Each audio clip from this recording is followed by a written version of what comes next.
Well, hi, class. Brian Robertson here. Sorry, I missed a little bit last week. I was out camping with our high school students for the week, and I just got back and trying to play a little catch up with class work. So let me jump right in and talk a little bit about my culture upbringing, and kind of what is kind of my identity that I've been able to identify so far, at least as it stands right now. There's a couple things I think that really kind of uh, come to the top and the surface of my culture.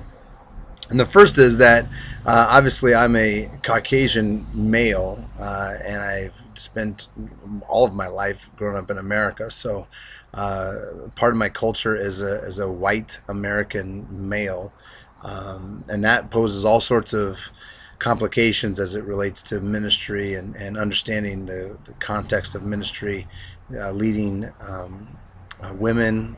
My perspective of theology and stuff has been shaped in large degree because of my culture of being a white male. So seeking to understand that culture and also the downsides or the ramifications, I guess you may say, of that culture. But aside from that, kind of more obvious, I've kind of grown up in the suburban culture for most of my life as well. I've not lived in the country. I've never lived outside of kind of a suburban upbringing. Uh, and that's kind of shaped me a lot. I like safety. I like the convenience of the suburban life, where I don't have to go very far to get the things I want, whether it be the school system or groceries or various shopping. I like that. I like the safety and security that the suburban culture tends to at least try to provide. And I like the notion of being able to kind of work hard and have a house and property, and or at least some kind of land to be able to play with. And that has kind of shaped my theology and my understanding of God, my understanding of security, and my understanding of where does my security and my safety come from? Does it come from the culture that I'm a part of, or do I really trust in the name of Jesus for that? From a church perspective and from an upbringing faith perspective, I think my culture has been mostly dominated by the American Protestant church. Um, I grew up going to church and camp and to various places, and most of it has kind of shaped into me a language of the Christian life and spiritual language that is fairly familiar to those that have been around the American Protestant church, but fairly foreign for those who have been a part of it or away from it. Socioeconomically, my family's been middle class for as much as I can remember. I wouldn't consider myself an upper middle class, um, although maybe some would. Um, but I work in an area, I minister in an area that is predominantly upper middle class. And for those people that I interact with, money is really not that much of an object. They don't think about where their next meals are going to come from or what they're going to do, how they're going to send their kids to college.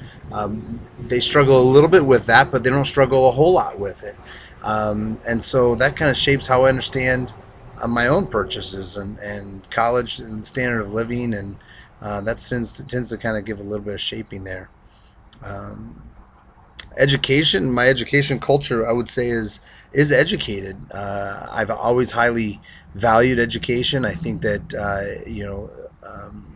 being able to speak properly, being able to use the English language in a way that demonstrates that you are educated and use your mind intelligently is important. I think that when we use our language and when we use our whether it be spoken language or written language, it demonstrates a level of education that I value, that my culture values.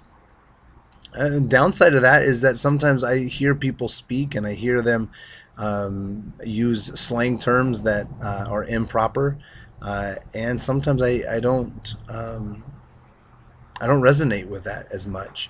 I resonate with people that can use the language effectively and efficiently.